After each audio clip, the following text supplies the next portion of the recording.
I've taken so long to prepare for this video, I've forgotten what I was going to talk to you about. I haven't really, but this here behind me, there, is where we've had to tape up the ceiling, because you can see slats, and up above us we have, obviously over here and two corners there, we have edible dormice, known as leros, hibernating. The only way around that to get rid of them would be to, I'm not looking at the camera. That's the camera. But if I look there, I can see me. If I look there, I can't. So I don't know what you can see. Anyway, I'm going to see if I can look at you at the camera. The only way to get rid of the edible dormice is to bring the ceiling down, which would be fun, and redo it. I'd quite like to do that one day, but not yet. When we've got quite a bit of money, I think I might. But he's just pulled down the tape that has been here for several years because it was hanging in the view here, and didn't look good, so he pulled it down, and the amount of poo that came down, so we've had to clean and hoover and everything. So anyway, I think I'm ready. I'm testing this out on my tablet because just because I am, because yesterday the phone decided to go into portrait mode and my tablet doesn't do that. So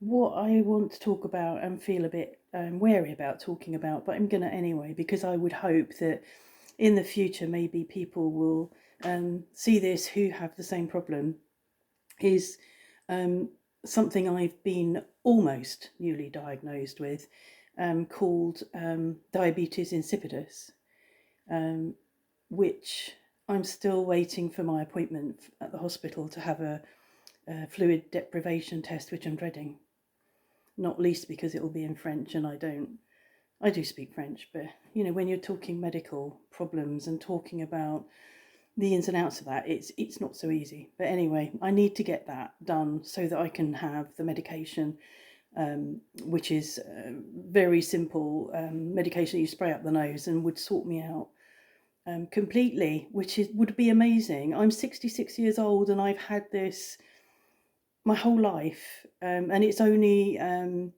more recently that I discovered it's a condition that has a name. I had some sort of hypothesis when I was doing my nurse training back in 1990s, 1993, 94, when we were looking at the renal system, and I began to understand that we secrete, our brains, the pituitary gland secretes a hormone called antidiuretic hormone, ADH for short.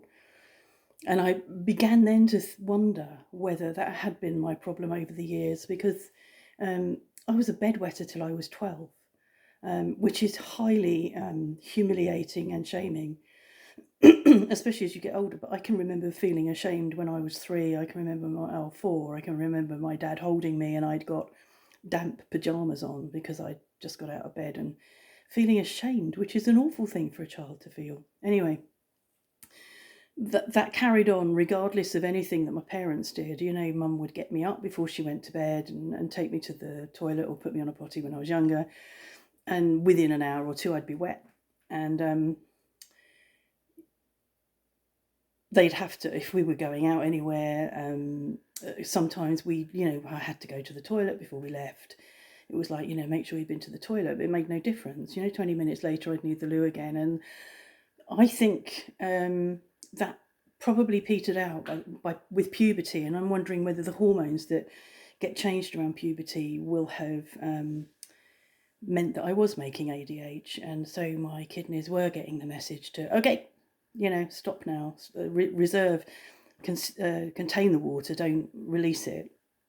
And I think what's happened is, as I've passed menopause, that those hormones are no longer in play, and now I'm back to, on 5 days out of 7, needing frequent, and I mean frequent, toilet stops to pee. And it's called polyuria, and it is still, even now, I'm 66 years old, but it is still embarrassing, it's shaming, it's humiliating. And Mark is brilliant. You know, we've been together 21 years and he's never complained about me saying, oh, I need to go again, I need to go again. We went out on Saturday for the exposition of our artwork, and it's only up the road. It's in San Savan, which is 10 minutes in the car, less than. We went shopping first, and I'd been to the toilet before we left. We went to the shop, did a bit of shopping, came out of the shop, and I said to him, I need the toilet again. We need to go down into the square. Went down into the square. Then the public toilets are closed. I haven't yet addressed that. I need to write to the mairie in San Savan and ask them why. Is it permanent for winter, and what people are meant to do? Are they not meant to pee all winter? As you can imagine, I'm quite angry. So we had to come home. So then we came home, and of course the risk is I come home and do go to the loo and we leave again. Am I going to need the loo again when we get into San Savan? You know, that's what happens to me, and it causes unbelievable anxiety, and I'm much more aware of it now.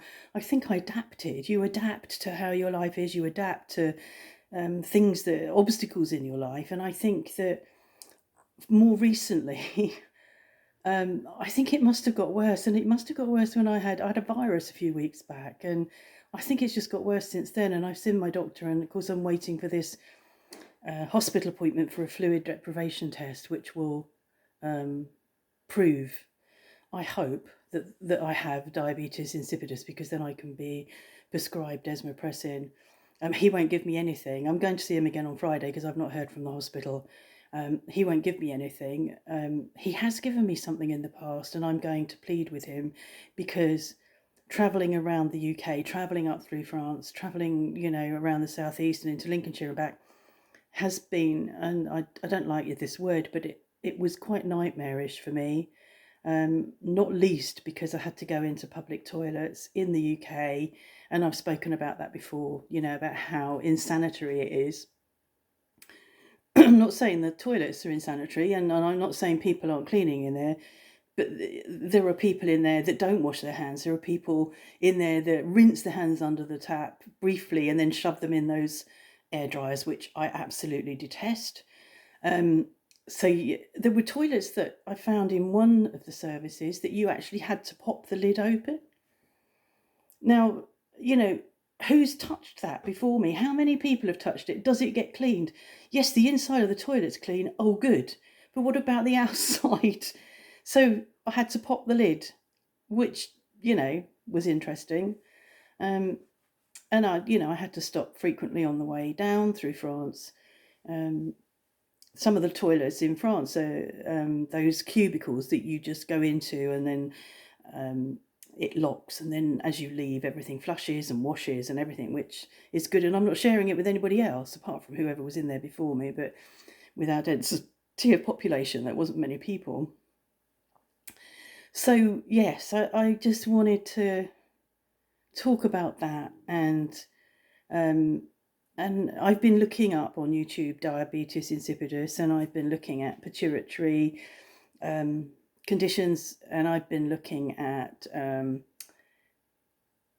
antidiuretic hormone, and there's quite a lot of medical stuff on there, which is really useful because I like to know, having a medical background, I like to know the ins and outs, but I haven't seen any personal examples of diabetes insipidus. And that, you know, if you know people that need the toilet frequently, need to pee frequently, it might be that that's their problem.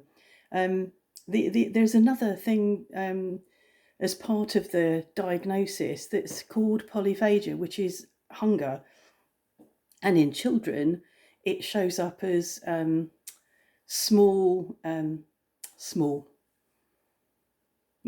whatever, can't remember now, but oh God, I can't remember.